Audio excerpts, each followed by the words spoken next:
Welcome to this YouTube video where we are going to show you how you can create a board like this using little counter cards that can keep track of your boards for you. Either just one board, several boards, it can work how you want it to work. So as you can see here, this board is telling me how many tasks my VA has to do, how many tasks I have to do, how many are due this week, and how many tasks are currently in the actual list. So if you want to learn how to set this up, just continue watching this video and I will show you step by step how you can do this. All you need is a Trello account and a board to be able to put them on. And let's dive in and let's get started. The first thing that we want to do is obviously get our board up. So I've just created a brand new board. So this is totally from scratch. And as you can see, it's got a title and nothing else is in here. So let's just say that we're going to be having it so that we want to see how many, we're going to have a card of how many is on our to-do list. And we're also going to have a card that's going to show what is due in a certain week. So what I'm going to do here, I am going to have a to-do. I'm going to have my regular list, regular tasks. We might have, I'm just going to create this board up here. This can be information. So I'm going to just put information on here. I have spelled that incorrectly. Then we've got our to do, and we've got our regular tasks here. And then, we might have a completed board. There we go. So what we're going to do now is we want to install the Power Up Dashcards. So if you click on Power Ups here at the top left, you can see Add Power Ups. So we're just going to click Add Power Ups. And then what you want to do is you want to search for Dashcard. So you can see here Dashcards. And this is free to use. So what we're going to do is press Add. And then we're going to press Settings.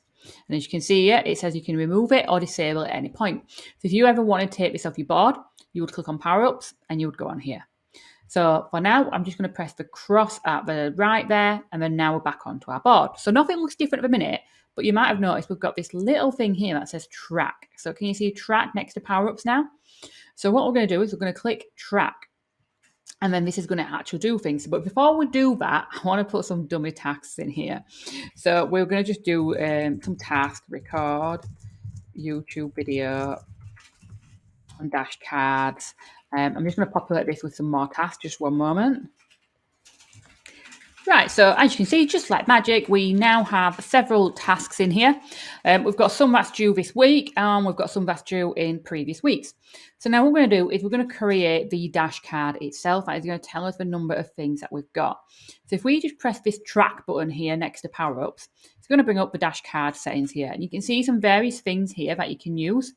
So you can do something, a card, what shows how many tasks are assigned to you, how many are due this week on the total board, how many with a certain label, how many you've got unsigned, how many you've got in a certain list, etc.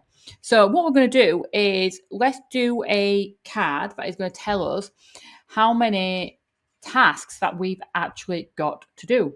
So if we click on this one here that says in this list, and we're going to press customize. And now what we're going to do, we're going to give this a name. So this is going to be current tasks.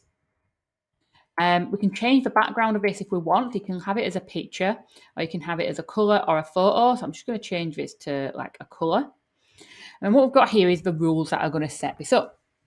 So currently we've got it saying it's on this board, and it's in one of these lists, and it says same as Dashcard. So we're going to remove that, and we're going to say it's either in the to-do or it's in the regular task list, because we don't want to count the ones in the completed list, and we don't want to count anything in the information box.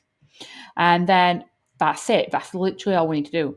You can see that you've got other settings here. So this is where you would do, like, you want to include if there's a certain person assigned to it, or you want to do something where it's due in a certain time frame, or they've got a certain label on them. So there is more filters you can get as well. You can see here, right, you've got some more. So what we're going to do is press Start Tracking. And now what you can see here, it's created a task saying the current task is 7. So let's just say we move this out. Now what's going to happen is this is going to refresh to 6. It sometimes does take a second for it to refresh.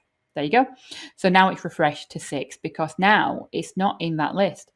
So we can easily see how many tasks that we've got due at any time, because that's how many tasks we've got. But of course, we might want to add another card in there. We might want to see how much is actually due this week or how much is due today. So if we actually press the track button again, now we can create another one. So again, you could start off by doing this, due this week on this board, but we're going to just press customize. Because obviously you may not have ticked the due date off and things like that and things. So what we're going to do, it's in this board. And what list it's part of. So I'm going to put that in one of them two lists again. So it's in the to-do or it is in the regular tasks. And then we're going to put due this week. But if you wanted to do it today or this month, etc., you can. And then we can see this complete bit here. So we're going to say that it's not completed. And then just press start tracking. So now as you can see what it's doing, it's telling us that there's 4 tasks that are due this week. So easily enough, we can check that out. So yeah, 25th, as I'm recording this, it's the 24th. So it's definitely correct for what it's saying. And let's just say, you know, that this was completed. So we've moved that over now. It's all completed. We don't have to worry about it. Then obviously it's going to change back to 3. Again, just takes a few seconds to do. And obviously the 26th is Friday on my calendar for this week. So obviously you could tick that off. That's the 26th. That needs to be done. So you can see how you can easily use it. But because I've ticked that off, it's now changed it. And that's because of that setting that was at the bottom. So let's just say we're going to edit this. So, you know, how would you edit one of these? So if I go into this, I'm going to click on it. And now you can see here, you've got this little bit here that's telling you some more information. So it's telling you that these are actual cards that are due this week. These are the 2 tasks. So then, of course, I could click on that and it'd bring up that card and any information that it has. So if I just go back into this though, to edit it, you just press explore and edit. And it brings up this here. So you can see everything that is due this week. But you can also edit the filters. So you might not want it to actually look at the checklist. So at the minute, this looks at the checklist. So it's checking, is the due date marked as complete? So obviously I marked that one as complete, so it removed it. But I might want it to still count, you know, for whatever reason. And if so, I would just press the delete here and then it'd change back to 3. So you can do this as basically how you want it.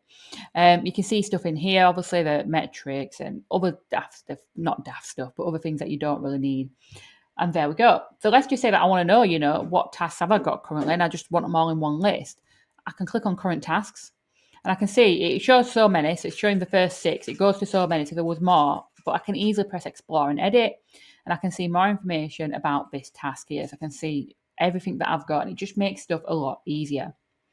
Now you can get more advanced with things. So let's just say that you've got labels because you've got different staff members. So I'm just going to go show menu and go to labels. I'm going to create a label that says VA. And I'm going to create a label that says Laura.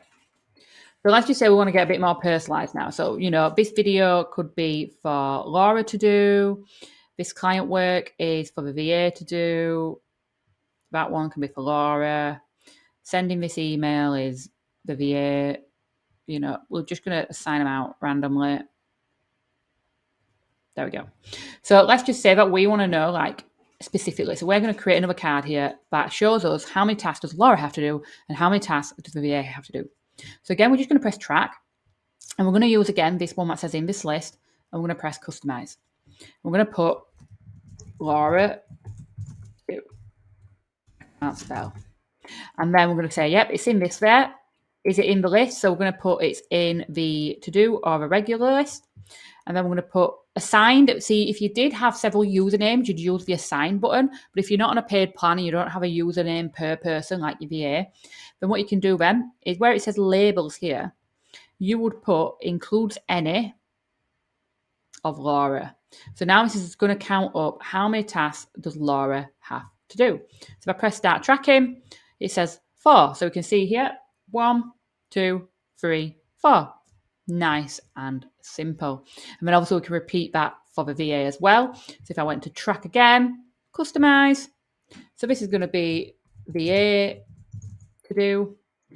And then we can change, in that board, we can change the list. So we're going to change the list on here so that it's going to be regular and it's going to be the to-do list. And then again, change the label so it includes the A. I'm just going to change that to green so it all matches. And there you go. It all tells us this. So obviously you can experiment with this more. You can make it even better. You can really go out of the box thinking, whatever you need tracking. And yeah, it just makes things much simpler. So if you did enjoy this video, make sure to subscribe to our channel, give it a like, drop us a comment to let you know if you're going to find this useful and you're going to start using it in your own business or just on your own Trello boards that you need to be doing. And yeah, that is it, everybody.